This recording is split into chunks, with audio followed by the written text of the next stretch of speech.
This is Jun2009 A21 question 3. Figure 3.1 shows a funfair ride called Chairplane.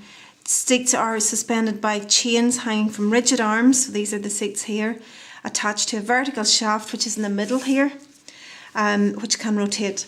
As the angular velocity of the shaft is increased, passengers experience a thrilling ride. Figure 3.2 is a simplified diagram of one empty seat when the ride is at rest. So you can see here, this is the long suspension chain hangs from point A on a rigid radial arm AB that is attached to a vertical shaft BC and rotates with it. The distance of A from the shaft or from the axis is 2.4 metres and the length of the chain is 2.8 metres. Thus, when the vertical shaft BC starts to rotate, the initial motion of the seat is in a horizontal circle. So if I was to draw a wee horizontal circle around here of radius 2.4 metres. Describe qualitatively how the motion of the seat changes as the angular velocity of the shaft increases. So obviously what's going to happen is this is going to start moving faster and it's going to start moving outwards. So the seat starts to move faster.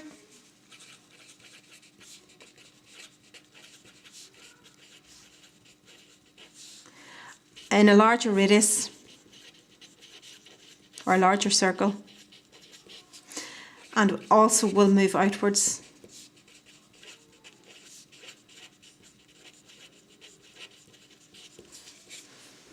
At one stage, the period of rotation of the seat is 4 seconds. Calculate the angular velocity of the seat. So omega is equals 2 pi over t, and that's equal to 2 pi over the period of rotation is 4. So that's going to be half pi, which is 1.57 radian seconds to the minus 1. Figure 3.3 shows the position of the seat when it is rotating with angular velocity. You've calculated in A part 2 and we've calculated 1.57, just to remind ourselves without turning the page over again. That was our calculation there. Explain why the seat is subject to a centripetal force. And so it's subject to a centripetal force because it's moving in circular motion. And the centripetal force is changing its direction.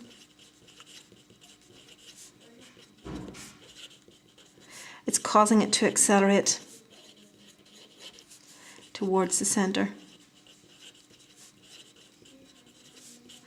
as its velocity is changing. That seems quite a long answer there for just a simple question. What provides a centripetal force? And that centripetal force is provided by a component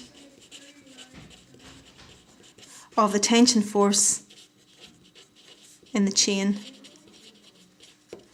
And you could, if you want to put in an angle, you could say that it's T sine theta. If you say that this angle here is theta and here.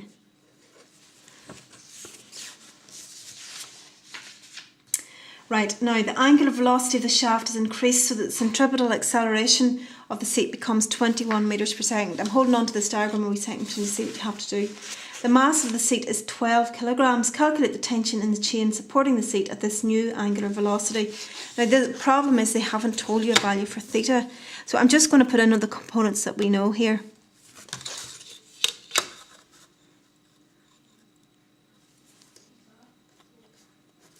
And so if this is t, then this is t sine theta, and this one is t cos theta, and it's acting upwards.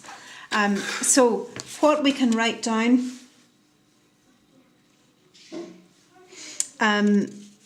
we can first of all write down the value of the centripetal force. So the centripetal force is mass times acceleration, which is 12 by 21,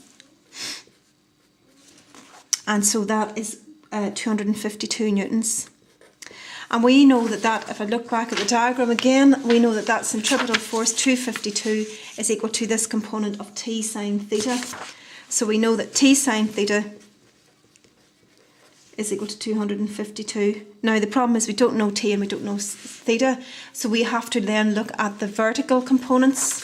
and the vertical components are t cos theta, and that's going to be equal to mg, which acts downwards. So t cos theta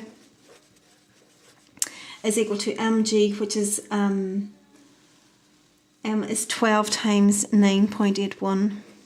It comes out to be 117.7. Now there's a wee trick here, and really this is a mathematical thing to do. If you divide the top and the bottom, we get rid of the t's, and sine theta divided by cos theta is tan theta. It would be worth knowing that, but again, that's just a wee maths rule. And that gives you an answer of 2.14. So when you do the inverse tan of that, theta comes out to be 65 degrees. So you can now go back to your equation, say your t sine theta. So t sine 65 degrees is equal to, and we said it was equal to 252. And therefore t is equal to 252 over the sine of 65. And t comes out to be 278 newtons. Now there's a lot in there. It's worth 4 marks, all right, but there's still a lot in there, so it definitely would be worthwhile knowing how to do this. I've seen that before, but the only time I've seen it before, they've actually given you the rule that sine theta over cos theta equals tan theta. At this new angular frequency, the seat moves in a horizontal circle of radius r. Calculate the value of r. And so if you have a wee look at what you now know,